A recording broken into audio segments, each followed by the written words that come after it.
그리스도를 따라 나아가는 우리라는 제목으로 함께 말씀 나누고 기도하는 시간 갖도록 하겠습니다. 우리 성도님들 혹시 유니폼을 입어보신 적 있습니까? 혹시 중고등학교 시절이나 혹은 교회에서 수련회 등을 통해서 단체 티셔츠를 이렇게 입어본 기억이 있으신가요? 이 유니폼이나 단체 티셔츠를 입으면요, 서로 크게 친하지 않아도 몸과 가까운 것 같은 특별한 유대감이 생기는 걸 경험할 수 있습니다. 그래서 보통 중고등부 수련회 때 혹은 우리 대학 청년부 수련회 때 이 단체 티를 같이 맞추고는 합니다. 뿐만 아니라 이 유니폼을 입으면요, 없던 용기도 생기는 것을 경험할 수 있습니다. 여기 계신 분들 중에 혹시 예비군 훈련을 가보신 분이 계신지를 모르겠는데요, 평소에 굉장히 단정하고 아주 이렇게 점잖은 분들도요, 예비군 훈련장에 가서 예비군 군복을 입으면 왠지 이렇게 불량스럽게 서고 싶고 말하는 것도 왠지 거칠어지는 그런 놀라운 경험을 할 수 있습니다. 왜 그런지 모르겠지만 이상하게 그 옷을 입으면 그렇게 되는 것 같다라고 그렇게 이야기하는 것도 가끔 농담삼아 들은 적도 있습니다. 이처럼 특별한 옷은요, 특별한 의미를 부여하고 혹은 또 어떤 상황에선 특별한 역할을 감당하게 만들기도 합니다. 자, 그런 의미에서 우리가 함께 읽은 이 28장은요, 출애굽기 28장은 대제사장과 또 제사장들에게 특별한 옷을 입히시게 하는 그 하나님의 분명한 특별한 의도가 담겨 있는 장이라고 할 수 있습니다. 자, 그런데 문제는 오늘 저와 여러분은 더 이상 제사도 드리지 않고요, 그리고 제사장 제도도 지금은 존재하지 않습니다. 우리가 잘 알고 있는 것처럼 모든 신자, 하나님의 백성들이 바로 하나님 앞에 제사장으로 살아가도록 부름받았다는 사실을 우리는 알기 때문입니다. 자, 그런데도 불구하고 여전히 우리가 이 본문을 함께 읽고 또 이 본문이 하나님께서 우리에게 지금 말씀하시는 것으로 받아야 하는 이유가 무엇일까요? 오늘 우리는 이 제사장의 의복을 만드는 본문을 통해서 무엇을 보아야 할까요? 오늘 저는 28장 이 본문 좀 전체 내용을 통해서 이 대제사장의 옷이 가졌던 그 의미를 조금 큰 관점에서 함께 살펴보고 우리가 어떻게 기도해야 할지를 함께 나누기를 원합니다. 자, 함께 읽은 이 본문의 내용을 좀 이해하기 위해서 28장 전체의 내용을 간단하게 좀 우리가 알 필요가 있는데요, 28장 전체는 쉽게 말하면 대제사장의 옷을 만드는 것에 대한 디자인을 하나님께서 기록하신 내용입니다. 자, 그런데 여기 계신 분 중에 혹시 옷 디자인 하시는 분이 계신지 모르겠는데요, 디자인인데 글로 설명해 놓아서 우리가 참 이해하기가 쉽지 않습니다. 그래서 제가 사진을 한 장 좀 준비했는데요, 정확하게 이렇다라고 말하기는 어렵지만 이 정도로 한번 이해해 볼 수 있겠다 하는 그런 참고할 만한 사진이 있어서 한번 보시면서 제가 잠깐 설명을 좀 드리겠습니다. 이 화면에 나오는 이 그림이 대제사장의 옷을 이제 다 갖추었을 때의 상태를 보여줍니다. 28장 전체에 보면 1절부터 5절까지에는 대제사장을 위해 거룩한 옷을 만들라라고 명령하시고요, 6절부터 14절에는 화면에 보시면 화려하게 겉에 조끼처럼 입어져 있는 저 에봇이라고 하는 것을 만들라고 하십니다. 저 에봇은 금실과 청색, 자색, 홍색실, 꽃 배실을 가지고 정교하게 꼬아서 만들게 하신 겉옷 조끼라고 할 수 있습니다. 그리고 보시는 것처럼 두 어깨에, 양쪽 어깨에 호마노라는 보석을 가져다가 거기에 여섯씩 이스라엘들 12지파의 이름을 새겨서 붙이게 하셨습니다. 그 다음으로 15절부터 30절에는요, 지금 화면에 나오는 가슴에 있는 판결흉패라고 하는 12보석이 달려있는 패를 만들어서 이 겉에 있는 에봇이라고 하는 것에 아주 단단하게 고정하게 하셨고요, 저걸 판결흉패라고 부르는 이유가 저 안에 우림과 둠밈이라고 하는 이 두 가지가 들어있어서 이 두 개를 가지고 하나님께 물을 때에 제비 뽑기를 하는 형식으로 사용을 했다고 합니다. 우림과 둠밈은요, 히브리 알파벳에서 첫 글자와 마지막 글자를 가지고 글자로 시작하는 두 단어의 돌이라고 할 수 있습니다. 그래서 그걸 가지고 하나님 앞에 물을 때에 하나님 이렇게 해야 할까요라고 할 때 그 두 개를 가지고 제비뽑기를 하지 쓰는 그런 내용물이 들어있는 것입니다. 그래서 판결 흉패인데요. 거기에 12보석이 달려 있어서 거기에도 동일하게 각각 이스라엘 지파의 12 이름이 새겨진 보석을 거기에 달아서 이제 하나님 앞에 나아갈 때 반드시 붙이게 했습니다. 그리고 31절부터 35절에는요. 지금 여러분 그림에 보시는 제 아래쪽에 파란색으로 보이는 에봇 받침 겉옷이라고 해서요. 이 겉에 입는 조끼 같은 에봇 아래에 받쳐서 입는 청색으로 된 위에서부터 아래로 통으로 짜진 겉옷을 입게 하셨고요. 그리고 36절부터 38절, 28장, 36절, 38절에는요. 머리에 순금 패를 만들어서 띠게 하셨는데요. 거기에는 여호와께 성결이라는 문구를 새겨서 머리에 이제 관을 쓰고 그 위에 패를 붙이게 하셨습니다. 자, 이게 이제 겉옷에서부터 안으로 들어가면서 점점 들어가서요. 39절에는 반포 속옷이라는 안에 그 속옷을 만들어 입게 하셨고요. 그리고 40절부터 42절에는 허리띠와 관과 그리고 제일 안쪽 속바지까지 해서 갖춰 입도록 하신 게 이 대제사장의 의복입니다. 자, 이게 이제 대제사장의 의복이고요. 다음 그림을 하나 더 보시면 이제 대제사장과 일반 제사장의 의복은 저렇게 이제 구분이 됩니다. 안에 있는 새하얀 그 새하얀 옷까지는 그 동일하고요. 그 위에 이제 청색 겉옷, 에봇 받침 겉옷과 판결 흉패와 에봇을 입느냐 아니냐에 따라서 이제 대제사장의 의복과 제사장의 의복이 구분되는 그런 방식으로 이제 옷을 이제 따로따로 특별하게 입게 하셨습니다. 자, 이게 이제 28장 전체의 사실 내용입니다. 이걸 말씀드린 것처럼 이렇게 이제 디자인을 해야 되는데 옷을 만들어야 되는데 하나님께서 모세에게 이걸 설명한 걸 기록하게 하시다 보니까 우리가 방금 읽은 것처럼 어떤 걸 가지고 뭐를 어떻게 꼬아 만들고 그걸 어떻게 한 다음에 어디에 연결하고 또 그걸 다시 또 어디에 넣고 이런 식의 설명이 28장 전체에 길게 나오게 되는 거죠. 그래서 사실 이 28장을 읽으실 때 좀 상상력이 필요합니다. 방금 보신 것처럼 그림을 좀 보면서 이게 이렇게 된 거구나라는 걸 좀 상상력을 가지고 보실 필요가 있는데요. 자, 좀 전에 보셨던 그 대제사장의 의복은 단순히 예쁘게 만들어진 혹은 조금 잘 만들어진 옷이 아니고요. 오늘 본문에서 보면 이 대제사장의 옷이 갖는 특별한 세 가지의 역할이 있습니다. 오늘 저는 이 말씀 가운데서 이 대제사장의 옷이 갖는 특별한 역할 세 가지를 한번 찾아보려고 합니다. 첫 번째는요, 이 대제사장의 옷은요, 대제사장이 가진 인간적인 모습을 가리고 하나님의 영광을 부여해 주는 역할을 합니다. 조금 전에 보셨던 그림을 한번 떠올려 보십시오. 이 하얀색 그 겉옷에 위에 청색으로 된 옷을 하나 더 입고 그 위에 이제 에봇 아주 화려하게 짜여진 금실, 청색, 자색, 홍색실 그리고 꼰 배실로 만든 아주 화려한 조끼와 같은 에봇을 입고 그 위에 이제 보석이 달려 있는 흉패를 붙입니다. 그냥 보기에도 굉장히 특별하고 화려해 보이지만요, 이 겉옷, 이 대제사장이 겉에 있는 에봇은 조금 더 특별한 옷입니다.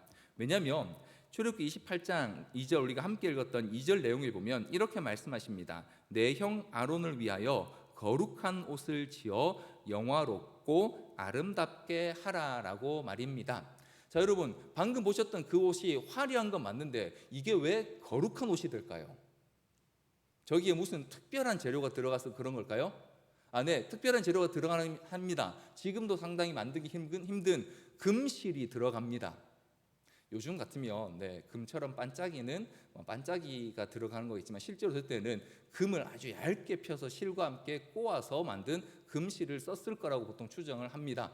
특별한 재료가 들어가긴 하죠. 그런데 금을 넣으면 옷이 거룩해지나요? 왜 저 옷이 거룩한 옷일까요?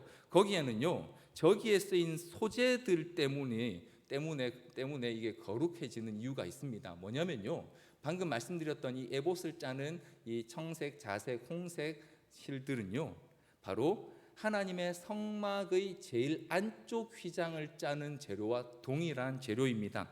출애굽기 26장 1절 말씀에 보면요, 너는 성막을 만들 때 제일 안쪽 휘장을 이렇게 만듭니다. 가늘게 꼰 배실과 청색, 자색, 홍색 실로 그룹을 정교하게 수놓은 10폭의 휘장을 만들지니. 하나님께서 모세에게 명령하신 그 성막의 제일 안쪽, 보이지 않는 거예요. 사실은 안쪽 대제사장이 들어가서 볼 수 있는, 이제 제사장과 대제사장만 볼 수 있는 제일 안쪽에 바로 이 청색, 자색, 홍색 실과 꼰 배실로 만든 휘장을 덮게 하셨습니다. 그리고 이제 그 위에 염소톨, 그다음에 이제 붉은 가죽, 그리고 이제 마지막 해달 가죽 이렇게 덮어서 이 성막이 완성되는데요.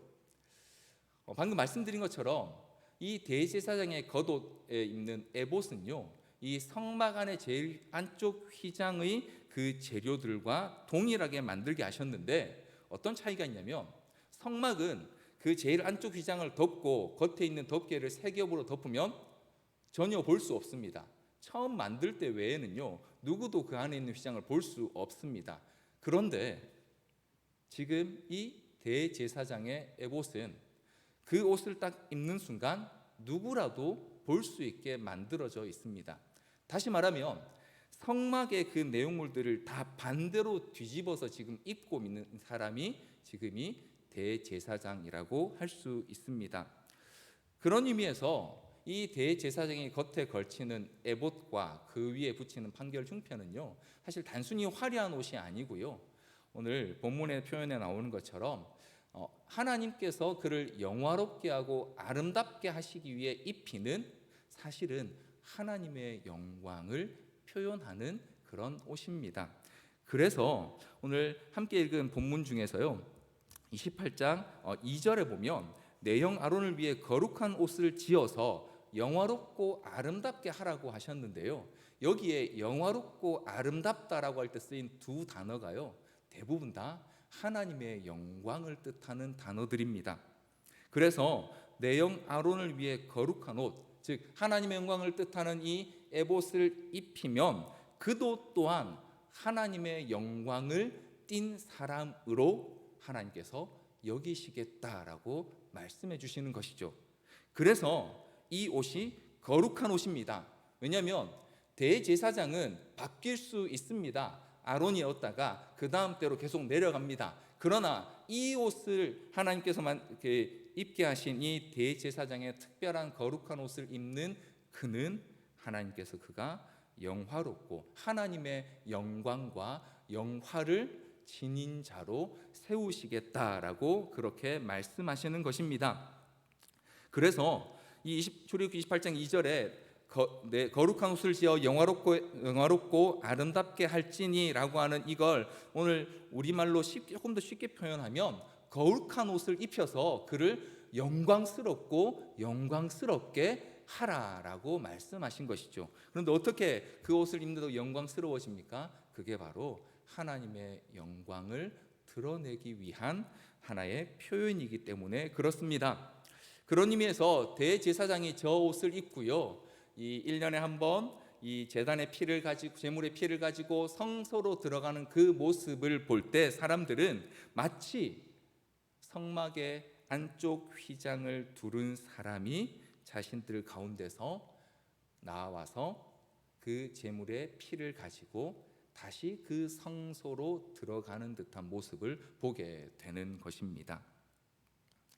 사랑하는 성도 여러분, 이 아론이 첫 대제사장으로 세워졌습니다.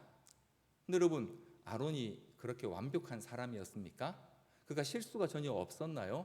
실제로 아론은 지금 요 장면이 오기 직전에 이스라엘 백성들이 황금 송아지를 만드는 그 장면에서 오히려 그걸 옆에서 도와주기까지 했던 그런 연약한 모습도 있습니다.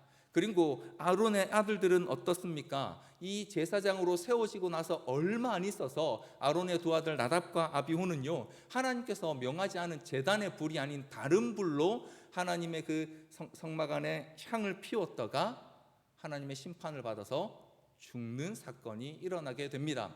다시 말하면 아론이나 그 아들들이 특별히 성실하거나 거룩하거나 혹은 행실이 좋은 사람이 아니라는 것이죠. 그런데 어떻게 그가 대제사장이 되어서 하나님의 성소와 하나님이 그 언약궤를 통하여 거하시는 지성소로 들어갈 수 있습니까?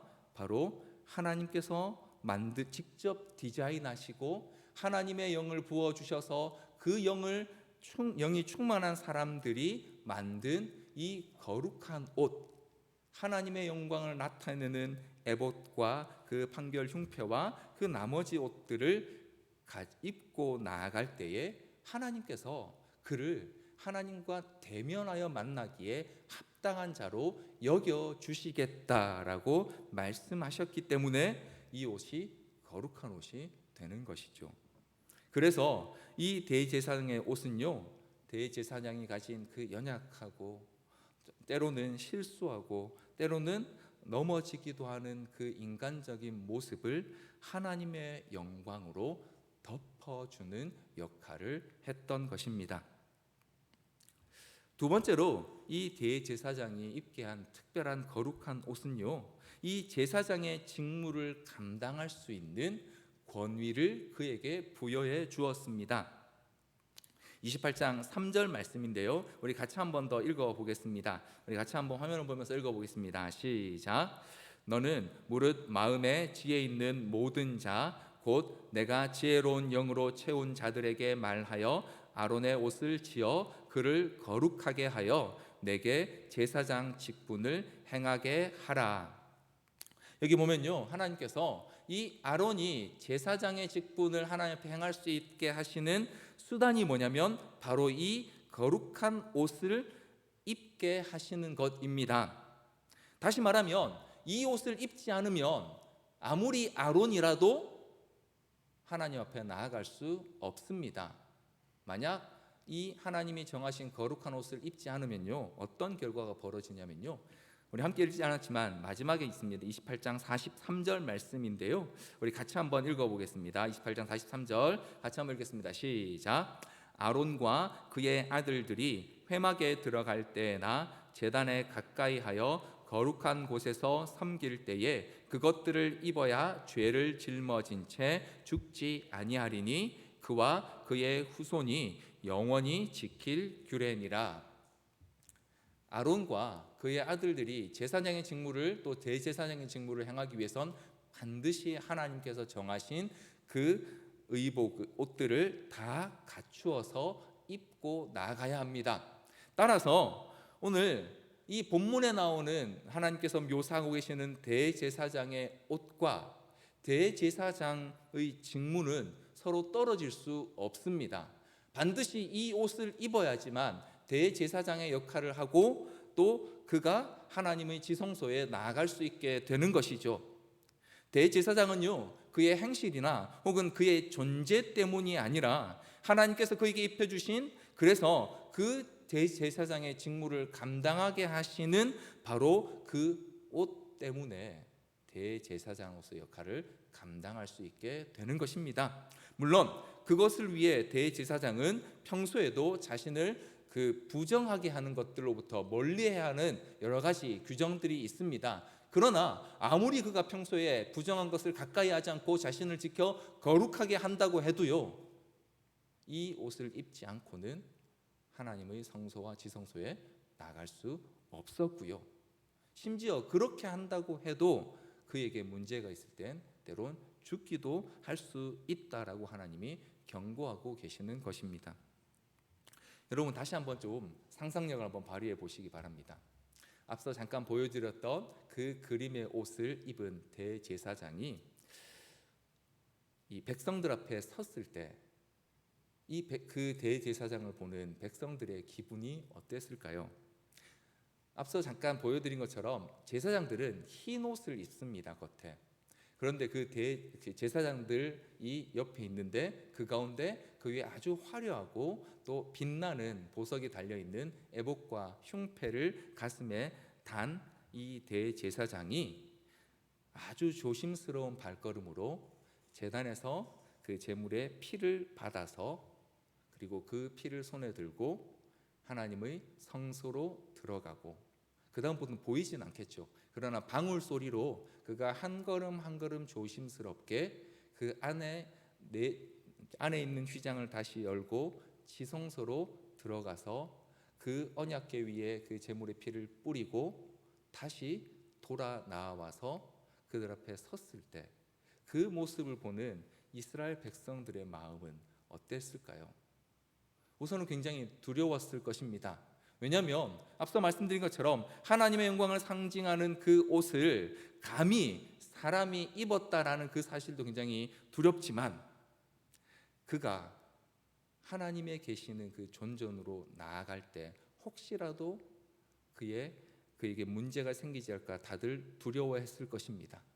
그러나 또 한편으로는요, 그 대제사장이 제물의 피를 가지고 지성소에 들어갔다 나왔을 때에 그들 가운데 있었을 그 기쁨, 하나님께서 자신들을 거룩하게 하시고 우리를 받으셨다라고 하는 그 사실을 눈으로 보게 되었을 때에, 그것도 하나님의 영광을 나타내는 거룩한 옷을 입은 대제사장이 다시 그들 앞에 서는 모습을 보는 그 백성들의 마음이 얼마나 기쁘고 감격스러웠을까요?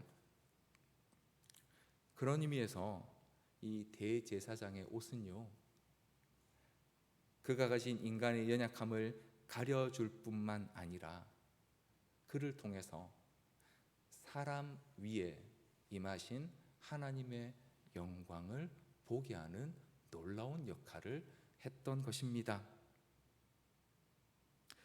여러분, 이렇게 제가 말씀드리면 우리는 자연스럽게 떠오르는 이미지가 하나 있습니다. 그것은 바로 갈라디아서 3장 26절과 27절에 나오는 이 이미지입니다. 제가 한번 읽어드리겠습니다. 너희가 다 믿음으로 말미암아 그리스도 예수 안에서 하나님의 아들이 되었으니 누구든지 그리스도와 합하기 위하여 세례를 받은 자는 그리스도로 옷 입었느니라. 이 옷이 어떤 옷일까요, 여러분? 우리가 그리스도로 옷 입었다라고 할 때 이 옷이 어떤 옷이겠습니까? 바로 하나님께서 대제사장에게 입혀주셨던, 그의 연약함은 다 가려지고 하나님의 영광만이 드러나게 하시는 바로 그 옷을, 그리스도를 통하여 우리에게 입혀주신 것이죠. 예수 그리스도께서는 바로 이 일을 위해 우리에게 하나님의 영광을 덧입혀 주시기 위하여 사람이 되셨습니다. 그러나 사람이 되신 그분 가운데는 여전히 하나님의 거룩과 영광이 함께 했습니다. 그래서 요한복음 1장 14절은 우리가 잘 알고 있는 것처럼 이렇게 말씀하세요. 말씀이 육신이 되어 우리 가운데 거하심에 우리가 그의 영광을 보니 아버지의 독생자의 영광이요 은혜와 진리가 충만하더라. 사람이 되셨는데 그 안에 여전히 하나님의 은혜와 진리와 영광이 충만하셨던 분. 이전의 대제사장들은 다 불완전했습니다. 삶에 있어서 이런저런 연약함들이 있을 수 있었고요. 그럼에도 불구하고 그가 하나님이 정하신 그 옷을 입을 때 그는 하나님 앞에서 거룩하고 영광스러운 자가 되게 하셨습니다. 그런데 오늘 예수 그리스도께서는 그 영광과 사람이 함께하는 일을 완전하게 연합되는 일을 우리에게 보여주셨고요. 그리고 그 영광을 가지고 우리 주 예수 그리스도께서는 십자가에서 대제사장으로서 영원한 한 번의 제사를 하나님 앞에 드리셨습니다. 그리고 우리에게 그리스도로 옷 입게 하시는 은혜를 허락해 주신 것입니다. 오늘 저와 여러분은 바로 이 그리스도로 옷 입은 자들입니다. 대제사장이 입었던 하나님의 영광을 상징하는 그 화려한 옷보다 훨씬 더 영광스럽고 거룩하고 아름다운 그리스도로 옷 입은 자들입니다. 그래서 그 옷은 우리의 모든 허물과 죄를 하나님 앞에서 가려 주십니다. 그리고 하나님께서도 우리를 보실 때에 우리의 연약함과 우리의 부족함과 넘어지고 실수하고 실패하는 그 모습이 아니라 그리스도의 영광으로 우리를 보시겠다라고 그렇게 약속해 주셨습니다. 사랑하는 성도 여러분, 우리에게 그리스도의 십자가는 그런 의미입니다. 우리는 십자가를 볼 때마다 우리 자신과 자신의 허물과 죄를 발견하기 이전에 먼저 우리를 그렇게 거룩하게 하시고 하나님의 영광으로 옷 입혀주신 그리스도의 은혜를 먼저 보아야 합니다. 십자가는 분명 구속의 자리입니다. 그런데 그리스도께서 우리를 대신해서 속량하신 이유가 바로 그리스도와 함께 영광스러운 부활로 옷 입게 하시기 위해서였다는 것이죠. 대제사장의 그 옷을 보면서 이스라엘 백성들이 두렵지만 하나님께서 그들 가운데 함께 하시는 것 때문에 기뻐했던 것처럼, 또 그들도 그렇게 하나님의 영광으로 옷 입혀질 것을 기대했다면, 오늘 우리는 그리스도의 십자가를 볼 때마다 지금도 우리를 영광스럽게 하시고 우리를 하나님의 거룩으로 옷 입혀주시는 그 그리스도 앞에, 그리스도 안에 서야 하는 것입니다. 십자가는 더 이상 죄의 형벌로 인한 수치의 상징도 아니고요, 고난의 상징도 아닙니다. 우리에게는 우리를 그리스도로 옷 입게 하신 영광과 기쁨의 상징이 되었습니다. 마치 대제사장의 그 옷과 같이 말입니다.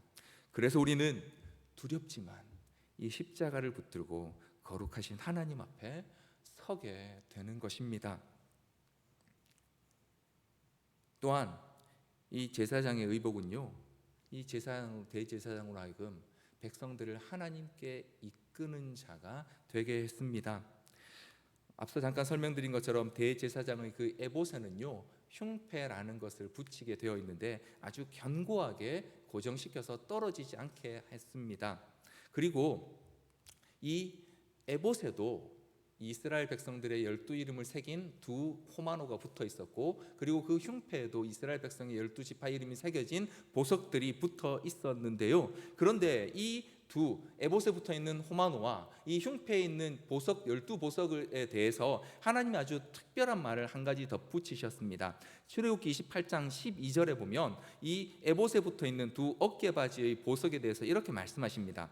그 두 보석을 에봇의 두 어깨바지에 붙여 이스라엘 아들들의 기념 보석을 삼되 아론이 여호와 앞에서 그들의 이름을 그 두 어깨에 메워서 기념이 되게 할지며, 여기에 보니까 기념 보석을 삼으라고 하시고요, 기념이 되게 하라라고 말씀하셨습니다.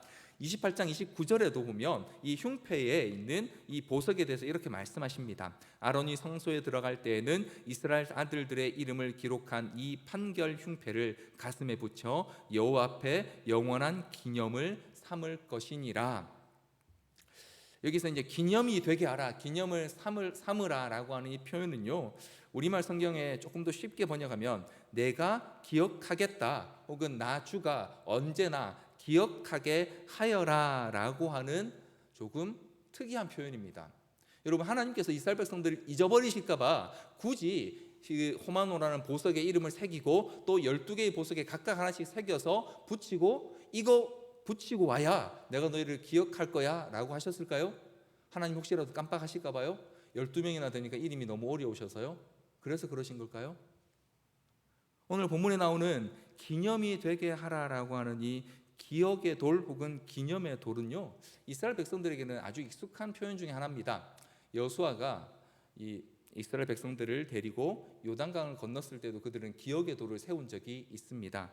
여호수아서 4장 7절에 나오는 말씀인데요, 이렇게 표현되어 있습니다. 그들에게 이르기를 요단물이 여호와의 언약궤 앞에서 끊어졌나니 곧 언약궤가 요단을 건널 때에 요단물이 끊어졌으므로 이 돌들이 그 요단강 밑에서 가져온 12돌을 통해서 이스라엘 자손에게 영원히 기념이 되리라 하라 하니라. 그 돌을 세우고 이걸 통해서 그 사건을 기억하게 하라라고 하셨는데요, 동일하게 오늘 여기서 이 기념이 되게 하라, 여호와께서 기억하실 것이다 라고 하는 표현은요, 하나님이 잊어버리시기 때문에 그런 게 아니고요, 하나님이 기억하신다는 사실을 그 돌과 흉패의 보석을 보는 이스라엘 백성들이 기억하게 하시기 위해서 붙이게 하신 것이죠.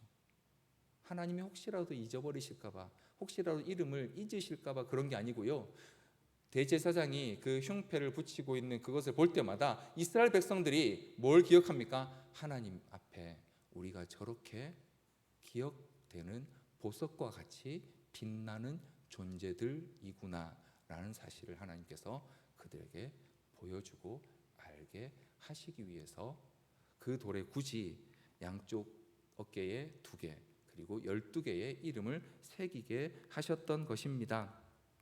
이처럼 우리는요, 이 예수 그리스도를 옷 입음으로써 하나님의 영광으로 입혀진 자들일 뿐만 아니라 하나님께서 기억하시는 자들, 그래서 그 에봇 하나님의 영광과 단단히 붙어서 하나님 앞으로 나아갈 수 있게 된 존재라는 사실을 이 대제사장의 의복이 우리에게 보여주는 것이죠. 대제사장은 그 12지파의 이름이 붙어있는 돌들을 가슴과 어깨에 달고 하나님 앞으로 나아갑니다. 이스라엘 백성들의 대표로 나아가게 되는 것이고요, 결국 이스라엘 백성들도 그와 함께 하나님 앞에 들어가게 되는 것이죠.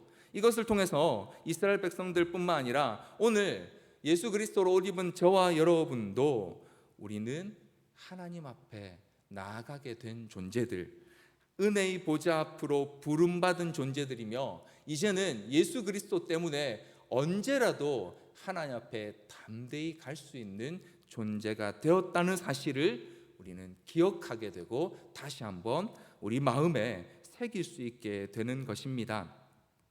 정리해 보자면요, 이 대제사장의 옷은요, 그 옷과 그 존재가 하나님 이스라엘 백성에게 하나님의 영광을 보여주는 그러한 일종의 장치이며 도구였습니다.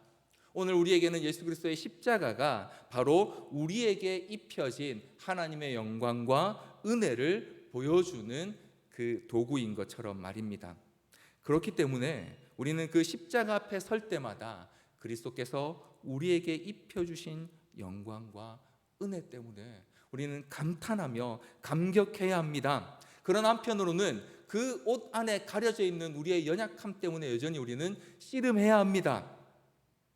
그런데 이 씨름을 먼저 하는 게 아니고요, 그리스도께서 우리에게 옷 입혀 주신 것 때문에 우리는 우리 안에 있는 연약함과 싸울 수 있는 능력이 생기게 되는 것이죠. 우리 안에 그 능력이 있어서 그것들을 해결하고 그리스도의 십자가 앞에 나가는 것이 아니고요, 그리스도께서 이미 우리에게 해결해 주시고 입혀 주신 그 거룩과 영광 때문에 우리는 우리 안에 있는 죄와 싸울 수 있게 된 것입니다. 사랑하는 성도 여러분, 오늘 우리에게 예배와 말씀과 기도는 바로 그런 것입니다. 우리가 십자가를 바라보면서 우리에게 먼저 주신 그 영광과 은혜 때문에 감탄하며 그분 앞에 나아가 예배하는 것이고요, 그분의 말씀을 듣고 우리의 마음 가운데 그분의 그 거룩이 더 점점점 우리를 장악하기를, 우리 가운데 넘쳐나기를 바라게 되는 것이고요, 그리고 우리가 기도할 때에 하나님께서 친히 들으시고 우리 가운데 함께 하신다는 사실을 확신할 수 있게 하는 것입니다. 그리고 우리에게 그 거룩과 영광을 부여하신, 우리에게 입혀주신 아버지께서 아버지께 우리가 무엇을 구해야 할지도 또한 우리에게 알게 하시기를 구하는 것이 우리의 기도여야 합니다. 우리의 기도는 우리의 노력과 우리의 어떤 근거에서 시작되지 않고요, 오늘 우리 앞에 세워주신 이 십자가 때문에 우리에게 보여주셨던 대제사장의 의복과 같이 우리에게 입혀진 그 예수 그리스도의 거룩과 영광 때문에 가능한 것이며, 또 그것 때문에, 그 거룩과 영광 때문에 우리의 기도 가운데 아버지께서 응답하실 것이며, 또한 우리가 구해야 할 것들도 알게 하실 것임을 우리는 확신할 수 있게 되는 것입니다. 우리 이 마음을 가지고 이 시간 함께 주님 앞에 기도하기 원합니다.